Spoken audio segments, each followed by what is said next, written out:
নদীতে মাছ নেই, তাহের বাঝির মুখেও নেই হাসি। জীবনের 4 দশক ধরে নদী তার আয়ের ভরসা, কিন্তু এখন ভরা মৌসুমেও খালি জাল তুলছেন বারবার।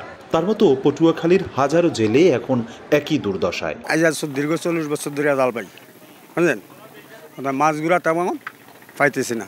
মাছ কম নদীতে, বুঝলেন, আমার চলতে খুবই কষ্টে। এখন কিভাবে আমার দিনগুলো যাইব আর কিভাবে দিন না এটা জানি না, এটা আল্লাহ ভালো জানে। বরিশালে কীর্তনখোলায় গত 40 বছর ধরে মাছ শিকার করেন বকুলজান বিবি। ছেলে মিন্টুও ধরেন মাছ, কিন্তু নদীতে জাল ফেলেও মাছ না পাওয়ায় এখন রাজ্যের হতাশা। নদীতে কোনো মাছ লঙ্কাই নাই, আমরা কি বাঁচন এই চিন্তা করি বাঁচি না। ভরা মৌসুমে মাছ না থাকায় দক্ষিণাঞ্চলের হাজার হাজার জেলে অর্থাভাবে অনাহারে দিন কাটাচ্ছেন। অলস সময় পার করছেন অনেকেই। গাছবার ইলিশ মাছ পাওয়া যাইতে, হারসা মাছ, সব পদের মাছই পাওয়া যাইতে। এখনকার কোনো হারসা মাছও নাই, ইলিশ মাছও নাই নদীতে। সকালবেলা জাল ফেলাইছি আর বিকালে টানতে আছি, কোনো মাছ পাইতেছি না ভাই। চরম দুর্দশায় ঋণগ্রস্ত পিরিজপুরের জেলেরাও।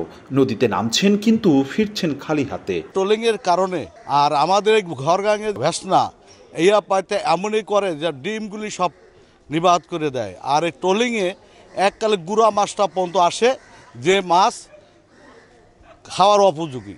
মৎস্য বিভাগ জানিয়েছে গত 3 বছর ধরে মাছের উৎপাদন কমছে, তবে গবেষণা না থাকায় প্রকৃত কারণ জানা যাচ্ছে না। নদীতে চর পড়া, নদী সমুদ্র দূষণ, অবৈধ জাল, জলবায়ু পরিবর্তন সহ নানা কারণে কমছে নদীর মাছ।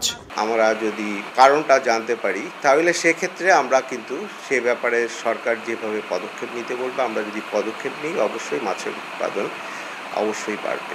এদিকে মৎস্য ও প্রাণী সম্পদ উপদেষ্টা জানিয়েছেন 40 কেজি থেকে বাড়িয়ে 50 কেজি করা হয়েছে জনপ্রতি চাল। আর্থিক সহায়তা করা না হলেও বিকল্প কর্মসংস্থানের ব্যবস্থা করছে সরকার। সরাসরি আর্থিক সহায়তার পরিকল্পনা এখন নাই, আমাদের শুধু চালের পরিমাণ বাড়ানোর পরিকল্পনাটা আছে। আরেকটা হলো যে আমরা চাই যে তাদের জন্য অন্য ধরনের জাল বোনা বা অন্যরকম বিকল্প কর্মসংস্থান আমরা যেন দিতে পারি। বরিশাল বিভাগে কার্ডধারী জেলে আছেন 4,21,317 জন, যদিও এর বাইরেও আছেন লক্ষাধিক জেলে। অপূর্ব অপু, সময় সংবাদ, বরিশাল।